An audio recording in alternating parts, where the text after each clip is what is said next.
अस्सलाम वालेकुम दोस्त। आज मैं आपको बताऊंगा कि घर में सीपेज कैसे आती है और क्यों आती है, उसको रोकने का तरीका। तो आज मैं सारी वजूहत बताऊंगा कि सीपेज दीवारों के ऊपर क्यों आ जाती है। बहुत सारे लोग इससे परेशान होते हैं और वो क्या गलती करते हैं सीपेज की आने में, उनकी कैसे उसको रोका जा सकता है और किन वजूहात की वजह से वो सिप जाती है वो मैं आपको बताऊंगा। तो दोस्त जरा आप मेरी बात को गौर से सुनिएगा। तो इसके बहुत सारे नुकसान भी हैं। जो सिप जाती है, घर में पेंट वगैरह नहीं रुकता और जो आपका प्लास्टर वगैरह वो खराब हो जाता है, घर की जो डेकोरेशन वो खराब हो जाती है। तो आओ दोस्त मैं आपको बताता हूँ कि लोग क्या गलती करते हैं, तो उन इस सेम को कैसे रोका जा सकता है। तो दोस्त जब भी आप घर बनाते हैं तो जो लोग ये डीपीसी जिसे हम डैम्प कहते हैं, तो जो ये लोग नहीं डालते इसके ऊपर पॉलीथीन या कोई दूसरी कोई हार्ड चीज वगैरह, टाइल रबड़ वगैरह नहीं लगाते, तो 100% है कि उनके घर में सीपेज आनी है। तो दोस्त इससे ना तो पेंट रुकता है और ना प्लास्टर रुकता है। तो इसको रोकने का तरीका यही है कि जब आप घर बना रहे हो तो आपने जैसे ये दीवार बनाई है तो दीवार के ऊपर ये डीपीसी लाजमन डालें और डीपीसी डालने के बाद इसके ऊपर पॉलीथीन वगैरह लगाएं या मीन के इसके ऊपर रबड़ लगाएं, कोई हार्ड चीज लगाएं जो पानी को रोकती हो। तो जो सीपेज होती है वो ज्यादातर जो होती है वो जमीन से ही ऊपर को आती है। एक जो ब्रिक्स होती है, ईंट होती है, उसने पानी को जज़ब किया, उसने ऊपर वाली ईंट को ट्रांसफर किया, उसके बाद दूसरी ईंट ने ऊपर वाले ट्रांसफर किया। तो ये आपकी जो नीचे से जहां से आपने ये बेस स्टार्ट की है ना, जहाँ पीसीसी की होती है, तो इसके साइडों पे ये वाली सारी जो होती है ये मट्टी होती है, इस साइड पे भी, इस साइड पे लेफ्ट भी राइट भी। तो मट्टी में हमेशा नमी रहती है।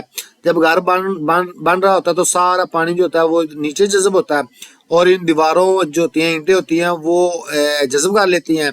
तो एक इसका ये भी होता है ना कि जो ईंट आपने एक दफा गीली करके जमीन में डंप कर दी, उसको छुपा दिया जमीन के अंदर, वो ईंट चली गई, तो वो बहुत देर तक जो होती है वो गीली रहती है। और इस तरह ये दीवारें आप घर बनाते हैं तो इसके दोनों साइड पे पानी लग रहा होता है, घर में चुनाई हो रही होती है, प्लास्टर हो रहा होता है, तो सारा पानी नीचे जो होता है वो मट्टी गीली हो जाती है, वो कई साल तक वो गीली रहती है। तो वो जहर है, वो ईंटें होती हैं, ईंटें जो होती है वो एक दूसरे के ऊपर जो होती है वो पानी को ट्रांसफर करती है, तो आपकी यहाँ तक दीवारों के ऊपर तक उसकी सेम आ जाती है और आपका प्लास्टर जो है वो कुछ देर के बाद, और पेंट वगैरह वहां पे नहीं रुकता, ना प्लास्टर रुकता है, तो वो खराब हो जाता है। तो ये तो दोस्तों हो गया कि पानी की सीपेज जो होता है वो पानी की वजह से जो पानी है वो ऊपर को चढ़ता है। ये तो हो गया इनकी वजूहत के ये मीन के कैसे सीपेज आती है।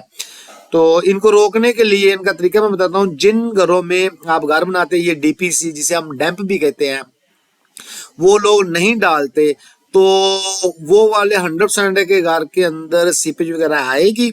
तो दोस्त इनको रोकने के लिए, सीपेज को रोकने के लिए इसकी एहतियाती जो तदाबीर वो ये है कि आपने ये डीपीसी डाली, इसके ऊपर बिचुमन लगाएं और उसके ऊपर पॉलीथीन वगैरह डालें अच्छी थिकनेस वाला, ताकि एक जो होती है नीचे वाली ईंट और जो ऊपर इधर ईंटें आनी है उनका आपस में राब्ता ना रहे और जो पानी है वो जहां आकर ब्लॉक हो जाए। जब आप कंक्रीट की जहाँ पे डीपसी डालते हैं उसके ऊपर बिचुमन लगाकर उसके ऊपर पॉलीथीन डालें, रबर डालें या कोई हार्ड चीज लगाएं जो पानी को ऊपर ना जाने दें।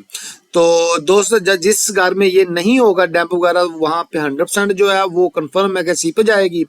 तो इस सीपेज को रोकने का सबसे आसान यही तरीका है कि जब आपका घर बन रहा हो, कुछ लोग ख्याल नहीं करते, वो घर बना रहे होते हैं और डैम्प वगैरह नहीं डालते, अगर डाल भी दें उसके ऊपर पॉलीथीन या बिचुमन नहीं लगाते, तो ये लाजमी लगानी चाहिए वरना फिर प्रॉब्लम आएगी।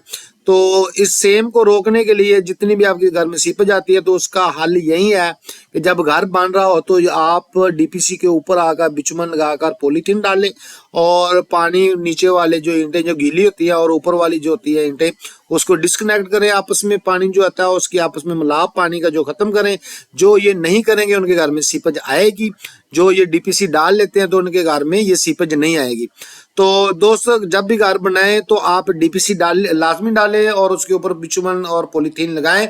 और जो लोग ये लगा लेंगे उनके घर में 100% है कि पानी नहीं आएगा। तो दोस्त ये बहुत लोग जो होते हैं ये मिस कर जाते हैं और ये लापरवाही करते हैं, बाद में उनके घर में सीप जाता है, पूरे घर का जो होता है वो नुकसान होता है, उसका प्लास्टर वगैरह पेंट वगैरह जो होता है वो खराब हो जाता है। तो वो लोग बाद में इसके लिए केमिकल वगैरह लगाते हैं, बहुत सारी चीज़ें लगाते हैं, तो वो सीपेज को जो है वो कम्प्लीटली जो है वो नहीं रोक सकती। तो दोस्त जब भी घर बनाएं आप इस चीज़ का ख्याल रखें और मेरी बात को आप मानें और फिर मुझे बताइएगा कि जिस घर में ये डीपीसी डाल जाए और उसके घर में सीपेज नहीं आएगी। और डीपीसी का जो हमें ख्याल करना है कि जो डीपीसी है वो आपका जहाँ पे एफएफएल हो, फर्श का लेवल हो, जहाँ पे आपने मार्बल आके आपने तैयारी करनी है मार्बल का, और इसका जो डीपीसी का टॉप वो एक ही लेवल पर हो, तो 100% है कि कभी भी घर में, ये मैं श्योरली देता हूँ, कभी भी उस घर में सीपेज नहीं आएगी। तो दोस्तों ये तरीका है सीपेज को रोकने के लिए। जब घर बना हो तो वहाँ पे डीपीसी और पॉलीथीन और बिचुमन वगैरह और रबड़ वगैरह कोई भी चीज़ यहाँ पे यूज़ करें। जिधर ये मेरा कर्सर नज़र आ रहा है आपका, तो 100% दोस्त ये है कि यहाँ पे सीपेज नहीं आएगी। तो दोस्त अपना ढेर सारा ख्याल कर रखिएगा और मेरे कहने पे अमल करिएगा और इन चीज़ का ख्याल रखिएगा। किसी भी कॉन्ट्रैक्टर के ऊपर नहीं रहना, आपने खुद देखना है, वरना यह है कि सारी उम्र आप जो है वो परेशान रहेंगे सीपेज की वजह से। तो सीपेज को रोकने का बेहतरीन, और घर बना रहे हो तो बेहतरीन तरीका ये है कि डीपीसी और उनके ऊपर बिचुमन और जो पॉलीथीन वगैरह वो लाजमी डालें। 100% आपके घर में जो सीपेज कभी भी नहीं आएगी। तो दोस्तों मैंने इसका आपको बता दिया कि कैसे इसकी सीपेज आती है और इसको कैसे रोका जा सकता है। तो दोस्त मेरे इस बताई हुई चीज़ों पर अमल करिएगा। जो भी नए लोग घर बना रहे हैं वो इन चीज़ों का गौर रखिए, इनके ऊपर अमल करिएगा। तो दोस्त अपना ढेर सारा ख्याल रखिएगा और मेरी वीडियो को सब्सक्राइब और लाइक करिएगा और शेयर करिएगा। तो ओके, अल्लाह हाफिज़, अस्सलामु अलैकुम।